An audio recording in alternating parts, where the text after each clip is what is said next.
Thanks for joining us. Looking for the perfect Christmas gift on a college budget? Well, we've got the full guide coming up. Good morning, everybody. It's Friday, December 12th. Here's what's up this week. Finals are almost here, and if you're searching for a good place to focus, we've rounded up the best study spots across campus to help you stay on track. Plus, Bloomington is getting into the holiday spirit with festivals all over town. We've got the recap from this year's Light Up the Night. And later, the Hoosiers are celebrating a Big Ten championship. We'll take you through the big win and what it means for Bloomington.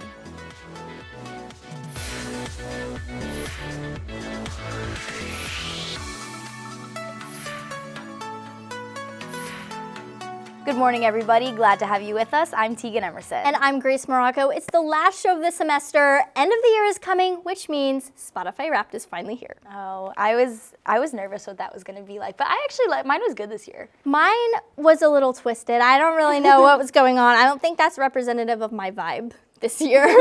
Well, it also is rolling out new features this year, including something called Listening Age. The update analyzes the artists and genres you play the most and compares them to what other users your age are streaming. That result is a number that tells you whether your taste leans younger, older, or right on trend. Spotify says it's just for fun, but many users have been sharing the results online, some proudly and others a little embarrassed. Mine was 68. What was yours? Mine was 73. I think that's good. The older music is just better. I feel like most people I saw were kind of between like 50s to 70s, so I was like, I feel like we're kind of on track with everyone else. That's what I did not see anyone that was like in the 20 range. Same. I don't think I saw one person. I was like, I don't know what music you'd be listening to. I'm proud of my, what was it, 68? 68. Yeah, I'm proud of that number. I think that's a good one. All right, well, I'll take any distraction that I can get right now because it's almost finals week. Our Joshua Summers is standing by with some good places to study. Hey, Josh, how is finals week looking for you? Hey, thanks, guys. Yeah, I got a paper due tonight, and then I got 3 tests next week, but luckily one of those is online, so might be able to take that from the comfort of my home. So luckily there are plenty of places to study and places to get help before your tests next week. A new library is open on campus. After 2 years of renovations, Wright Quad has opened back up to students with a new library. The library has books, games, and movies available for students to borrow. Yet, as finals week approaches, these are not the only services the extensive library network at IU offers. One of these services is the Writing Tutorial Service, located in Wells Library. Tutorial services will help you sort of shape a paper, come up with a research idea, talk to you about how a paper is structured and that kind of thing. The library will maintain its normal hours until Friday, December 19th. Another helpful service, the Academic Support Center, runs through Tuesday the 16th. So the Academic Support Center is a program that does evening tutoring, and we focus specifically on math help and writing help. The Academic Support Center has 3 locations across campus. So we're here in Briscoe, and we're in Teeter for the central campus, and then we're in Forest for the south campus.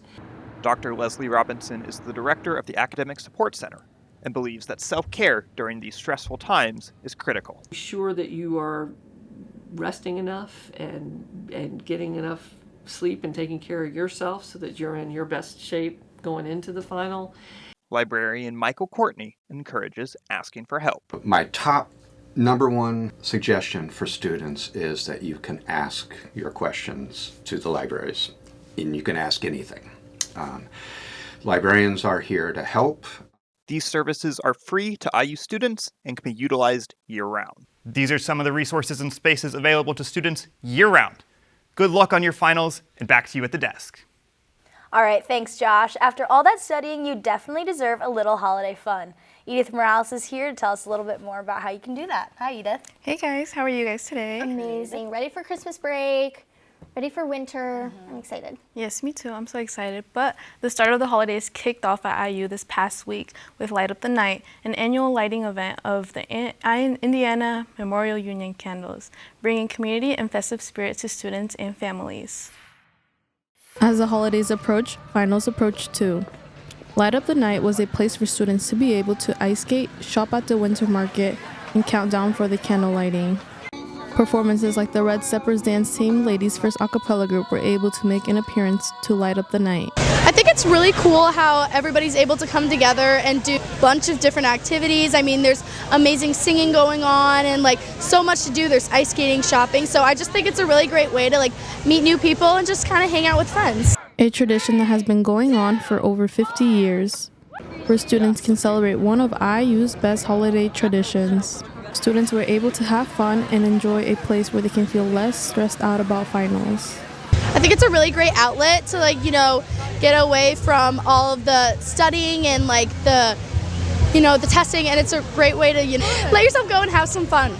This event creates a safe place for all students to be included within IU traditions. I think this event brings community because it's just a place where everyone can bring all of their friends. It's a place where everyone kind of like unites on campus just to watch one cool thing happen. And there's so many different organizations from campus that partake in this.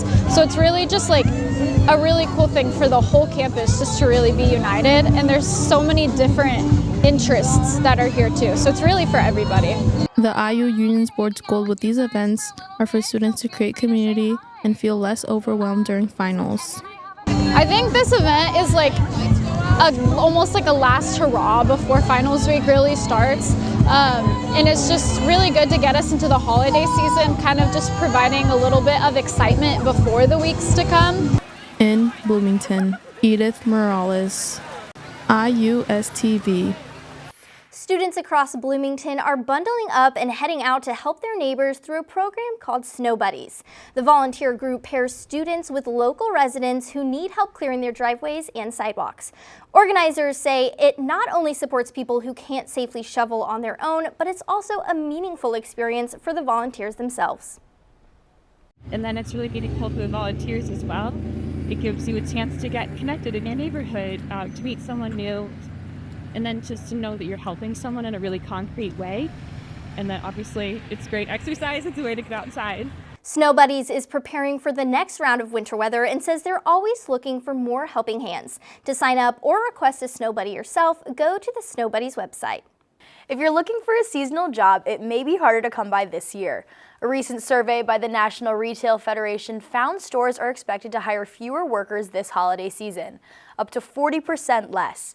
That's not just bad news for employees seeking extra cash, it also means holiday shoppers won't have as much help in stores. Retailers say economic uncertainty is a reason for the hiring crunch. Retail experts say overall staffing levels have also changed this year. Less full-time employees are quitting their jobs, which means there's less need for seasonal workers. When we come back, Graham DeWitt is in studio with our Christmas gift guide. Stay with us.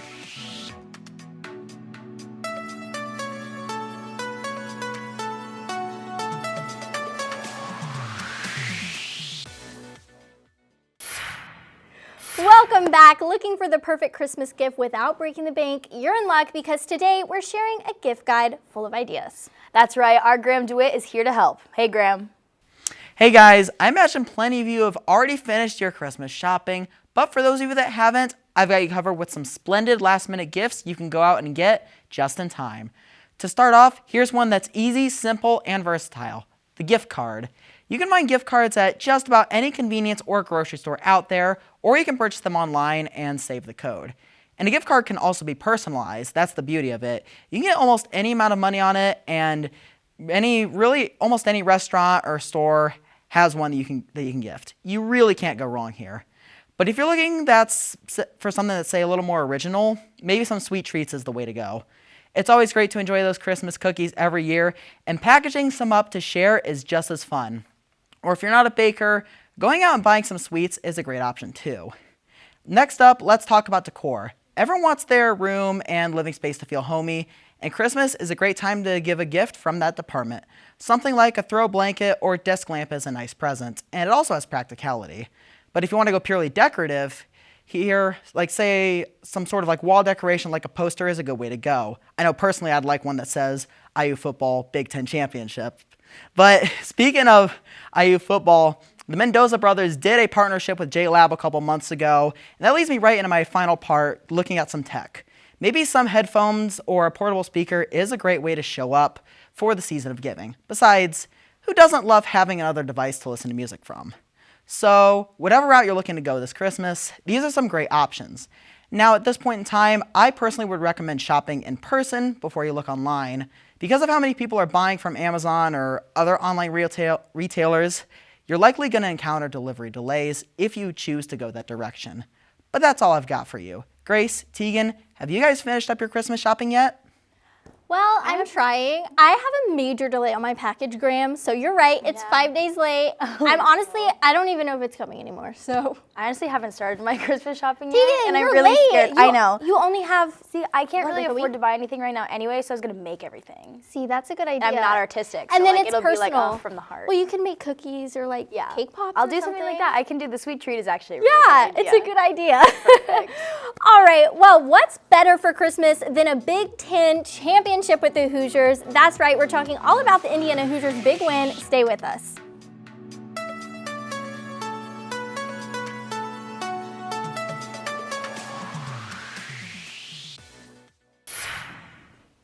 And we're back now. Camden Glover is here to talk about IU football. You guys, that was the craziest game I've ever seen. That was unreal. I was so happy. Normally I get a little bored like watching football because it's just like 4 hours long. Yeah. I was not bored for a single second. I think I was like shaking the whole time. Me too. I was so scared. Oh my God. It could have went either way at any moment. There was so much stress, but the stadium was so energetic, and I heard our beautiful Kirkwood was as well. Oh my gosh, It was Were you guys there? Yeah. I was there in person, so I got to see it. Oh, that's awesome. It was amazing. That is amazing. And that truly was insane. With a score of 13-10 against Ohio State Buckeyes, the first Big Ten champion that IU has won since 1967. And I had a first seat look. Check it out. Both teams led an undefeated season, with the Hoosiers holding a 12-0 record, now 13-0. Both teams holding such a record was the first for the history of the Big Ten championship. The Hoosiers were guaranteed their spot after their win against Purdue on November 28th, and the Buckeyes guaranteed their spot after their win against Michigan on November 29th. The attendance at Lucas Oil Stadium was another record-breaking element of the night, with the previous record being set to 67,842 in attendance. This game hosted 68,214 fans. The average cost of a ticket was approximately $400, and on the day of the game, many increased to $900. At the post-game press conference, both head coaches provided an opening statement reflecting on the game. A great win, gutty game, hard-fought physical football game. Wasn't perfect by either team. We found a way to survive it, made the plays when we had to. Coach Signetti was joined by quarterback Fernando Mendoza, linebacker Isaiah Jones, wide receiver Elijah Surratt, and linebacker Aiden Fisher. Mendoza and Fisher reflected on how they apply Coach Signetti's message of, quote, "Everything is earned, not given. Nothing good in life comes easy," end quote, to their every practice, play, and game. You have to wake up with the mindset that you're going to give it your all in any aspect of your life to improve and make sure you're not staying complacent. And I think a lot of the guys and our teammates now have really bought into that. And that's why this team, in adverse situations, really rises to the occasion. It reverts back to the Stoic philosophy of the never-ending journey of the process and not to be complacent. And I think what Aiden said was beautiful of you always want to push yourself every single day, every single play, and every single rep. This has been a record-breaking season in almost every way possible, but it is not over yet. The next time that you could see the Hoosiers play is at the Rose Bowl in California on January 1st. Well, on the topic of football, this team is bringing economic growth to Bloomington. Along with creating a lot of excitement among fans, the team's success has led to a boom in tourism around Bloomington. I got some more information on how big numbers on the scoreboard add up to huge dollars for local businesses. The sound of another Hoosier victory in front of a sellout crowd. But there's plenty to cheer about off the field, too. When we were struggling, people would go to the football game and leave. But now they want to keep the celebration going all weekend long. Winning produces people spending. Losing makes them go home, and that's a big factor in that. So just how big is the impact on the local economy? According to Visit Bloomington Executive Director Mike McAfee, it's huge. An estimated 55,000 to 60,000 people pack the stands for home games. The city's 2,600 hotel rooms are filled. Bars and restaurants are overflowing. The final score of a football weekend can add up to $8 to $10 million. Big Woods Bloomington is just one of the places feeling the effects, adding staff just to keep up. Definitely some more servers and more kitchen workers. We're just a lot busier. We need more people and more hands on deck. Yeah, we actually opened a cabin space over in like our patio area, and it's like a whole other second restaurant. So we have like a whole other batch of tables in there, and that especially comes in helpful on game days. The Hoosiers' success on the field adds up to a big win for local businesses. And as the Hoosiers finish with a perfect season, the community is cashing in right along with them. Well, tomorrow, the IUSTV Entertainment Department is hosting a Fernando Mendoza look-alike contest at noon at Showalter Fountain. Contestants will not only be judged on resemblance, but will also complete a series of challenges to see who best embodies his character. Interested participants can sign up by scanning the QR code on the posters around the media school. Still to come on What's Up Weekly, we get you caught up on this week's trending topics. Our Paris Payton is in studio to tell us all about recent celebrity news. Coming up.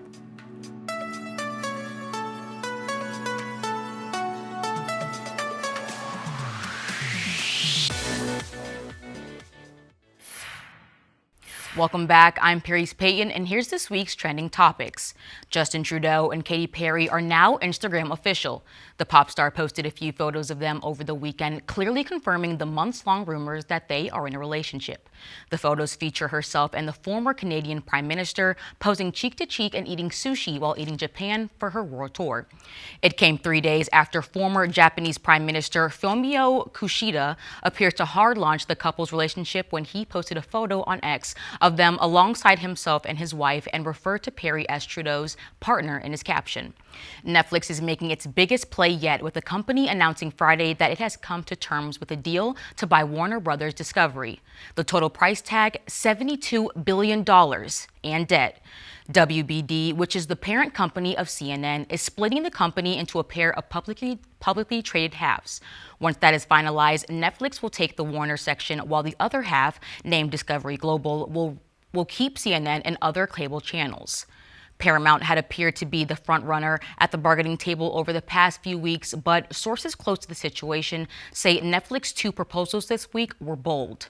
The combination of Netflix, HBO, and Warner Brothers will need a deep regulatory review in several countries, including the U.S. The White House deleted a video posted on X earlier this week that featured Sabrina Carpenter's song Juno. The video showed law enforcement detaining individuals in what appear to be immigration-related actions. Carpenter is a Grammy-winning singer and songwriter and one of the world's biggest pop stars. She called the video evil and disgusting on X. The video content was replaced with a message saying the post was deleted by the author. Carpenter's reply is still viewable as reply to the post. It reads, quote, "Do not ever involve me or my music to benefit your inhumane agenda." The same video is still available on TikTok, but the audio is stripped. All right, thanks, Paris. And that's what's up this week. Tune in next week for more local and entertainment news. Be sure to follow us on social media. Follow us on Instagram and Twitter at IUSTV Woo. For What's Up Weekly, I'm Grace Marocco. And I'm Teegan Emerson. Thanks for watching, and we'll see you in 2026.